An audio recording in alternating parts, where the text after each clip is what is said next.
वो आध्यात्मिक भाव हम लोगों के अंदर कैसे आए। मुझे परम पूज्य गुरुदेव के द्वारा लिखी गई एक कहानी जो उन्हें प्रज्ञा पुराण के अंदर लिखी है, मुझको याद आती है। कहानी बड़ी प्यारी है। कहानी एक चित्रकार की है कि एक चित्रकार को उस राज्य के राजा ने बुलाया और उससे कहा कि आप एक ऐसा चित्र बनाओ जिसको देख करके मनुष्य के जीवन के विषय में व्यक्ति जान सके। उसने मनुष्यों के चित्र बनाए थे, पर मनुष्य के जीवन पर कैसे चित्र बनाए। बहुत दिनों तक वो सोचता रहा।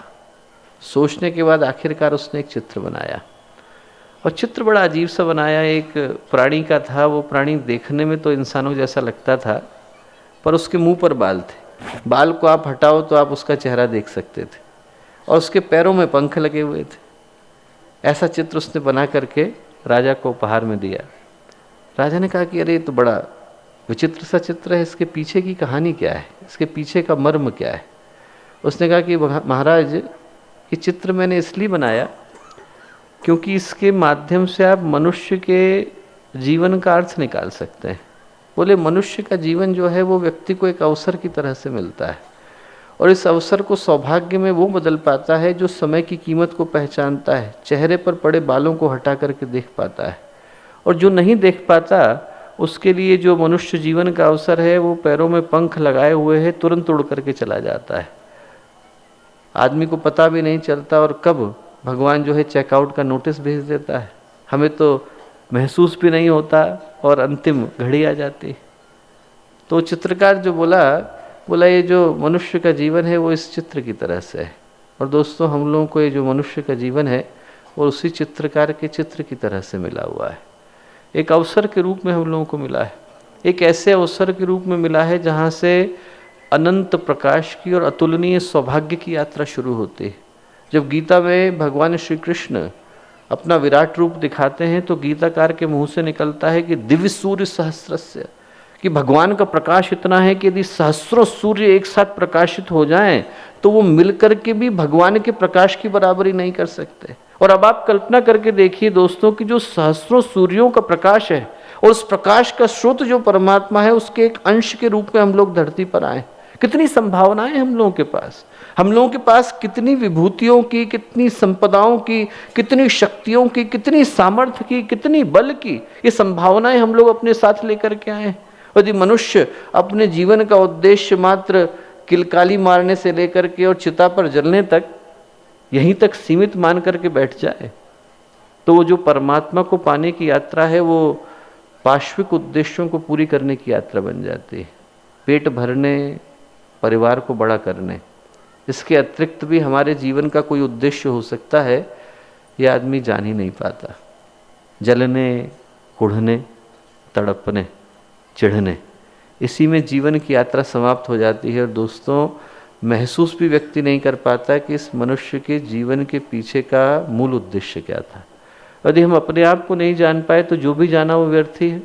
हम जब पातंजलि का योग सूत्र पढ़ते हैं तो पातंजलि कहते हैं अथ योगानुशासनम योगस्य चित्त वृत्ति निरोधा, कि योग जो है वो चित्त की वृत्तियों का निरोध है। तदा दृष्टु स्वरूप अवस्थानम, और यदि हम उस योग को उपलब्ध हो जाते हैं तो होता क्या है, तो आदमी की अपने स्वरूप के अंदर प्रतिष्ठा हो जाती है। हम अपने मूल स्वरूप को प्राप्त कर जाते हैं और आदमी के जीवन की सारी यात्रा अपने मूल स्वरूप के अतिरिक्त सब कुछ को प्राप्त करने की है, अपने आप को छोड़ करके। यदि हम अपने आप को जान जाएं दोस्तों तो व्यक्ति की अध्यात्म की यात्रा शुरू हो जाती है। जो अध्यात्म है वो वस्तु स्थिति में और कुछ नहीं है, अपने आप को समग्र रूप से जानने का नाम है। आदमी सब कुछ जानने का प्रयत्न करता है। यहाँ से 300 प्रकाश वर्ष दूर जो ग्रह है वो कितनी स्पीड पर घूम रहा है, इसको जानने में कई लोग अपना पूरा जीवन लगा देते हैं। यदि हम उसको जान भी गए पर हमें ये नहीं पता कि अगले क्षण हमारे मन में विचार कौन सा आने वाला है, तो जो जाना वो व्यर्थ है। वो कहानी आप लोगों ने पढ़ी होगी कि एक नौकाकार जो है नाविक लेकर के चला और उस नाव के अंदर एक वैज्ञानिक आकर के बैठ गए। वैज्ञानिक बोले नाविक से कि भैया तुम फिजिक्स पढ़े हो क्या? बोले साहब पढ़ी तो नहीं, कभी नाम भी नहीं सुना। बोले तुम्हारा चौथाई जीवन बर्बाद चला गया। थोड़ा आगे चले, बोले तुमने केमिस्ट्री पढ़ी है क्या? बोले साहब पढ़ी तो नहीं है। बोले भैया तुम्हारा आधा जीवन बर्बाद चला गया। थोड़ा आगे चले, बोले मैथमेटिक्स पढ़ा है क्या? बोले साहब नाम भी नहीं सुना, हम तो लिख भी नहीं पाएंगे। बोला तुम्हारा तो 3/4 जीवन बर्बाद चला गया। थोड़ा नाव आगे को बढ़ी, भंवर में घूमने लगी, इधर उधर डोलने लगी। नाविक ने मुड़ करके वैज्ञानिक से पूछा, भाई तैरना आता है आपको? बोले नहीं। बोले आपका पूरा जीवन बर्बाद चला गया, मैं तो निकल जाऊंगा। बोले मुझे तो तैरना आता है, पर आपका तो पूरा बर्बाद चला गया। वैसे ही दोस्तों, आदमी सब कुछ जान गया, पर यदि अपने को न जान पाए तो जो भी जाना वो व्यर्थ ही है। और अपने को जान लेने का नाम ही अध्यात्म है। अब इस बात को हम लोग थोड़ा धीरे धीरे समझने का प्रयत्न करें, क्योंकि हमें लगता है कि हम अपने को जानते हैं, जबकि सच बात यह है कि आदमी जो अपने विषय में जानता है वो तो पब्लिक ओपिनियन है। औरों ने जो बता दिया वो हमारे विषय में मान्यता बन जाती है। और यदि कहने लगे कि साहब आप बहुत अच्छे लग रहे हैं, तो हमें लगने लगता है कि हम अच्छे हैं। और कहेंगे कि साहब आप बहुत बुरे व्यक्ति हैं, तो आदमी को लगने लग जाता है कि आप बहुत बुरे हैं। आप लोग एक प्रयोग करके देखिए कि आप 20 लोगों को तय करिए, ऐसे 20 लोगों को तय करिए जो अभी इस सभागार के अंदर नहीं बैठे हैं, और उनसे कहिए कि साहब एक ही काम करिए, जैसे ही वो आपका दोस्त यहाँ से निकले, जिस दोस्त को आप मूर्ख बनाना चाहते हैं, वो 20 लोग मिलकर के उस व्यक्ति से कहें कि भैया तबीयत खराब है तुम्हारी आज? बोले बड़ा बुखार सा लग रहा है, जरा छू करके देखें। अरे गर्दन में बुखार सा आ गया, क्या बात है, बड़े कमजोर से लग रहे हो। और जैसे ही 20वां व्यक्ति कहेगा, उस आदमी को बुखार आने लग जाएगा। आदमी के ऊपर दूसरों की मान्यताओं का इतना प्रभाव पड़ता है कि दूसरे बोलते हैं हम वैसा महसूस करने लग जाते हैं। आदमी यदि बाहर को जाए और सड़क चलते लोग उससे जो बोलते हैं, आदमी की मान्यताएं उसी के अनुरूप बनने लग जाती हैं। और इंसान को छोड़ दीजिए, छोटे व्यक्ति को छोड़ दीजिए, बड़े बड़े लोगों के ऊपर असर पड़ने लग जाता है। 2 साल पहले एक प्रयोग करके देखा अमेरिका में लोगों ने, और मनोविज्ञान का प्रयोग था। उन्होंने बड़े बड़ी कंपनी के डायरेक्टर्स को बुलाया, ऐसे लोगों को बुलाया जो सैमसंग के बड़े प्रोजेक्ट्स को संभालते थे, गूगल के संभालते थे, अल्फ़ाबेट के संभालते थे। और उन लोगों को बुला करके एक बड़ा सा कक्ष, जैसे बड़ा सा कक्ष है, यहाँ पर बहुत सारे लोग प्रतीक्षा कर रहे थे, और उनको एक बगल के रूम में बिठाया, जैसे बगल का रूम है। और उस बगल के रूम में कहा कि साहब आपको अभी जाकर के मंच पर उद्बोधन देना है, और लोग आपकी प्रतीक्षा कर रहे हैं, तब तक आप यहाँ वेट कर लीजिए। वो वहाँ पर वेट करने लगे। जिस कक्ष में वो वेट कर रहे थे, उस कक्ष में 8 या 9 लोग एक्टिंग कर रहे थे। उनको नहीं पता था, पर वो लोग 8 या 9 लोग एक्टिंग कर रहे थे। और जो लोग एक्टिंग कर रहे थे उसमें से कोई जो है ये वैक्यूम क्लीनर चला रहा था, कोई बिजली की फिटिंग कर रहा था, कोई कुछ कर रहा था। पर वो लोगों को एक ट्रेनिंग दी गई थी, घंटी बजेगी तो जैसी घंटी बजेगी वो अपनी जगह पे खड़े हो जाएंगे, चाहे काम कुछ भी कर रहे हो। एक ही एक्टिंग उन लोगों को करनी थी, घंटी बजेगी तो खड़ा हो जाना है। और घंटी कभी भी बज सकती। और आप लोगों को आश्चर्य होगा दोस्तों कि वो लोग जो गूगल संभालते थे, सैमसंग संभालते थे, सोनी संभालते थे, अल्फ़ाबेट संभालते थे, मैक्सिमम एक व्यक्ति जो विरोध कर पाया वो 8 बार तक कर पाया। 8 बार के बाद वो भी खड़ा होने लग गया, बिना ये पूछे कि खड़ा क्यों हो रहा हूं, क्योंकि सब खड़े हो रहे थे तो वो भी खड़ा होने लग गया। आदमी को महसूस भी नहीं हो पाता दोस्तों हम लोग कब भीड़ का हिस्सा हो जाते हैं, क्योंकि सब लोग कर रहे हैं तो हमारी भी मान्यता वही बन जाती है जो बाकी के लोग कर रहे हैं। हम लोग जिसको अपने विषय में अपनी मान्यता कहते हैं वो पब्लिक ओपिनियन है। और इसीलिए गुरुदेव ने कहा कि इस भीड़ भरे समाज के अंदर व्यक्ति को अपने लिए समय निकालने की आवश्यकता है। पहली बात कि हम लोग अपने आप को जानें, और अपने आप को जानने का मतलब है कि वो व्यक्ति जिसका अपने व्यक्तित्व के ऊपर संपूर्ण नियंत्रण हो। यदि हमारे व्यक्तित्व के ऊपर संपूर्ण नियंत्रण होगा तो हमारे मन में एक भी विचार ऐसा नहीं आएगा जिसको कि हम नहीं आने देना चाहते पर आ गया। पर ऐसा होता कहाँ है, आदमी को पता भी नहीं चलता और मन में कभी कोई विचार आ जाता है। आदमी सड़क पर निकला और पड़ोसी ने नई गाड़ी ली और अभी विचार आ गया कि साहब हमारी गाड़ी पुरानी हो गई। आदमी को महसूस भी नहीं हो पाता और सामने वाले ने बड़ा घर बनाया और हमारा घर छोटा हो जाता है। सामने वाले ने नया फ़ोन लिया और हमारा फ़ोन जो है वो किसी मतलब का नहीं रह जाता। कहीं से कोई एक विचार आता है और हमारे व्यक्तित्व को आंदोलित करके चला जाता है और हमें महसूस भी नहीं हो पाता कि ऐसा कब घट गया। सही बात तो ये है दोस्तों कि मन जो है हम लोगों का वो एक उपकरण था, इंद्रिय था, पर हम उसको मालिक की जिम्मेवारी देकर के बैठ गए हैं, इसलिए सारी तकलीफें हैं। जो किराएदार के रूप में आया था यदि हम उसे मकान मालिक बना दें और फिर शिकायत करें कि साहब वो घर खाली नहीं कर रहा है, तो इसमें कसूर और किसी का नहीं है। कसूर इस बात का है कि मन मात्र एक इंद्रिय था पर हम उसे पूरी जिम्मेवारी दे करके बैठे हैं। और इसलिए मन जो है वो आदमी को इधर उधर घुमाता है, इधर उधर नचाता है। आचार्य शंकर की कथा आती है कि आचार्य शंकर जा रहे थे और एक किसान जो है वो भैंस को लेकर के जा रहा था। आचार्य शंकर ने अपने शिष्यों से पूछा कि भैंस किसान को ले जा रही है कि किसान भैंस को ले जा रहा है। उन्होंने कहा साहब कैसा सवाल है, किसान ही भैंस को ले जा रहा है। आचार्य शंकर आगे बढ़े और उन्होंने रस्सी खोल दी और भैंस भागी। भैंस भागी तो पीछे पीछे किसान भागा।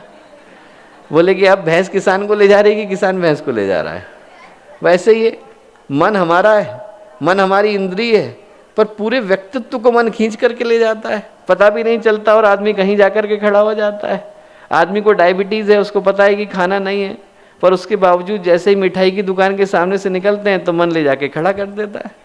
अब मन ने खड़ा कर दिया तो आदमी के मन में लालच आने लगेगा, लालच आने लगेगा तो मन खाएगा कि चलो एक और खा लेते हैं, क्या फ़र्क पड़ेगा। ये इसलिए होता है दोस्तों क्योंकि मन के ऊपर व्यक्ति का पूरा स्वामित्व नहीं, आधिपत्य नहीं। मन अपनी मर्जी से चलता है और बाकी का व्यक्तित्व अपनी मर्जी से चलता है। मन कुछ और कराता है और व्यक्ति करना कुछ और चाहता है।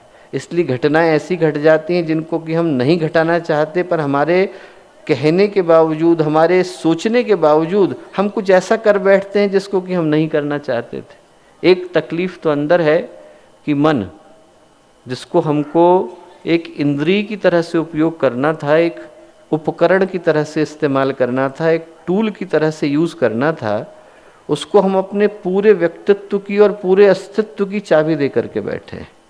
गुरुदेव ने कहा इसके लिए आवश्यकता यह है कि व्यक्ति अपने नित्य प्रति के दिन में से 10 मिनट अपने लिए निकाले, चिंतन के लिए निकाले और मनन के लिए निकाले। सुबह का समय हर व्यक्ति जो अपने दिन की शुरुआत करने जा रहे हों तो इस आशय के साथ अपना मूल्यांकन करें कि आज के दिन को हम लोग जीना कैसे चाहते हैं। एक अपने दिन की रणनीति, एक अपने दिन की रूपरेखा बिस्तर से नीचे कदम रखने से पहले व्यक्ति की तय होनी चाहिए। और शाम को जो हमने तय किया था उसकी समीक्षा हमें करने की आवश्यकता है कि जो हमने तय किया था उस पर हम चल पा रहे हैं कि नहीं चल पा रहे हैं। यदि व्यक्ति इतने से सिद्धांत को लेकर के शुरुआत करता है तो मन पर धीरे धीरे व्यक्ति का नियंत्रण स्थापित होने लग जाता है। एक सूत्र जो हम लोग यहाँ से लेकर के जाएं वो ये लेकर के जाएं कि मन के ऊपर हम लोगों का आधिपत्य कैसे आ सकता है। मन जो सोचवा रहा है वो हम सोचें वो नहीं, बल्कि जो हम चाह रहे हैं वो मन सोचे तो आदमी के मन के ऊपर स्वामित्व आता है। वो आध्यात्मिक यात्रा का पहला पड़ाव है कि आदमी अपने अस्तित्व के ऊपर अपने अधिकार को स्थापित करता है। एक दिक्कत तो अंदर है कि हमने मन को चाबी दे दी है, और 2 दिक्कतें बाहर हैं दोस्तों। 2 दिक्कतें बाहर हैं कि एक तो आदमी की जीवन की जो यात्रा है वो सिर्फ संपदा को पाने की यात्रा बन गई, और उस दौड़ में व्यक्ति को मिलता कुछ नहीं। आदमी भटकता है, थकता है, और थक करके एक दिन हार करके बैठ जाता है। प्राप्त कुछ हुआ नहीं, पर आदमी भगा निरंतर जा रहा है।